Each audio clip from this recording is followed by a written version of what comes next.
How has this uplifted the spirit of your father? Well, I believe he's happy because Kitty and I were there, and then we talked about her boyfriend. Patay!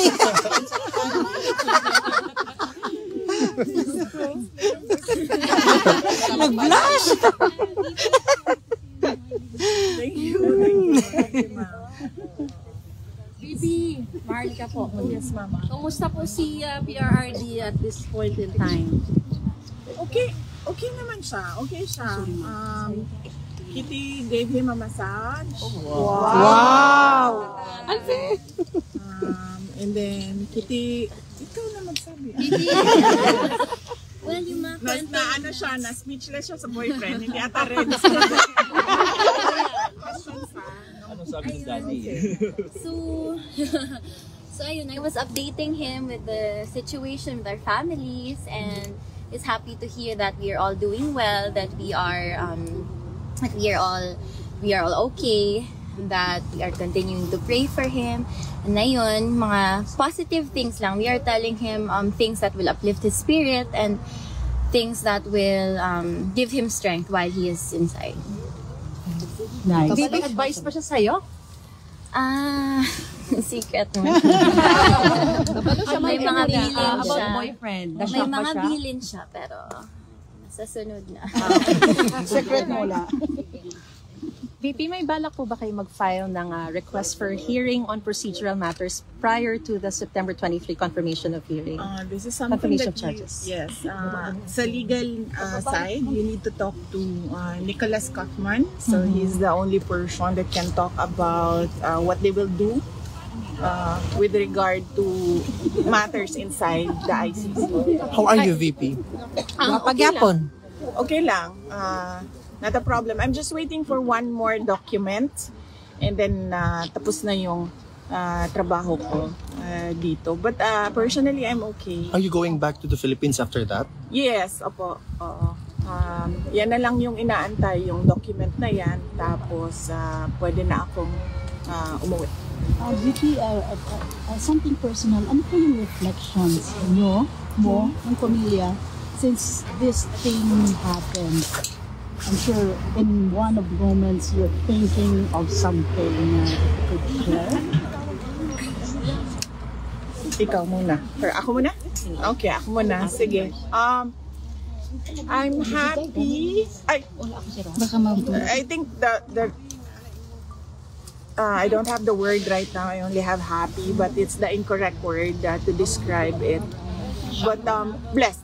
I'm blessed because I gained a sister with what happened to me after the attacks, the confidential funds attacks, the impeachment, and we have a relationship now. I have a relationship with Kitty, and I'm happy now. Sabi ko nga sa kanya, I'm happy that I have a sister kasi meron akong pagagalitan. Growing up, wala akong ganun, but meron ako niyan ngayon. Pinagagalitan na kapatid. And then, I'm happy as well. And this really is ironic. But I have to thank Bongbong Marcos because there was forgiveness between me and PRD for all that has happened in our lives.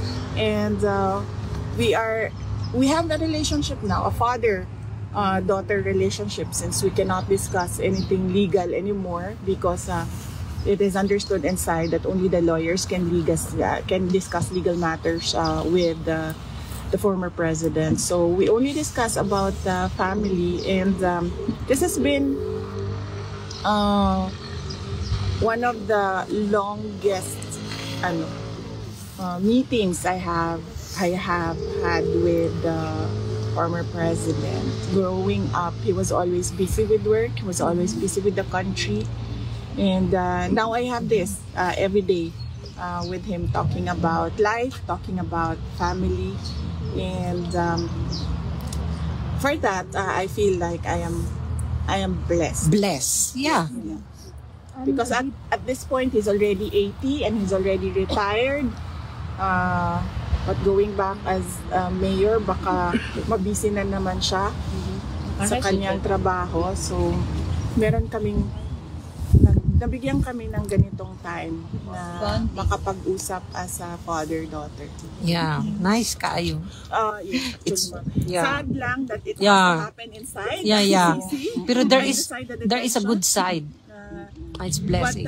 yes, thank you sa kanya. Happy siya, ma'am. Everyday mo na ay Yeah. bisita. Oh yes. He is really happy to see us. As I have told him, that the family has never been more united, not just with us siblings, but with everyone else in the family. So, he's happy to hear that. And not just us, sa mga supporters Nga ako din. ligawas. Yes, yes. I told him of that. I told him that especially on his birthday, there were people with speakers. They brought speakers and the microphone. They were singing a happy birthday song to him. He knows that and he was very happy to hear that. And I told him of all the support everywhere in the world, from everywhere in the Philippines and everywhere in The buffet kit. The buffet for people. there is a small, hindi naman buffet, pero parang a small, may mga sa labas ng bahay niya in Davao City, the Okay. greenhouse. Yes. People were able to set up tents there Yeah. para for Nakoy TV, the... ma'am. Yes, I heard also. I was not able to see it, but I heard. And then may mga vitamins doon. There are snacks for people who want to stay there and watch over his house. So he's very happy and grateful to hear that. Hindi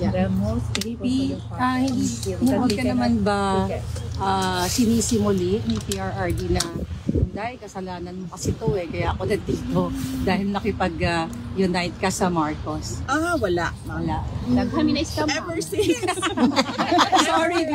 Oh, yeah. Yes. Oh, ever since, wala siyang That's nice. sinabi sa akin na ganyan. Even when I ran for Vice President, ma'am, wala naman talaga siya sinabi. Sinabi lang niya, hindi na ako sasali dyan. At kayo nang mag-desisyon yan. Yan lang yung sinabi niya when he was told by one of my siblings that I'm running for Vice President. And wala. Oh. Ma'am Hanilet at the UKT earlier na tumatakbo, we were really worried if there's something wrong, but the former president is okay so far. I don't know. I did not see Yeah, them but- running, so We saw. Okay. We're afraid to run out of time. Okay. The visits are limited. That's good to know. Just to clear things out. Thank you so much. Yeah.